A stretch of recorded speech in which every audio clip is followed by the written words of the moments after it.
How to remove a member from Trello board. Hello everyone, welcome back to our channel, and in this video I'm going to show you how you will be able to remove a member from Trello board. So for that, just simply open the Trello account, and after that just log into your account using your credentials and just open the workspace in which you want to remove the person from the board.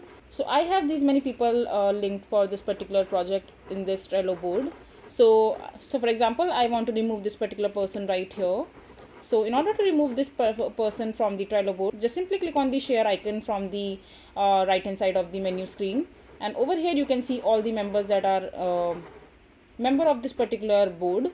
So in order to remove this particular person, just simply click on the member section and the drop down menu right beside it, and over here you can see the option called remove from board.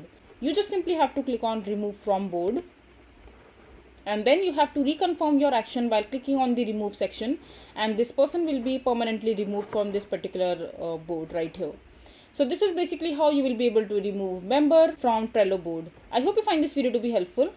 So that is it for this video. If you find this video to be helpful, make sure to hit that like button and don't forget to subscribe to our channel for more such informative videos, and I'll see you the next time.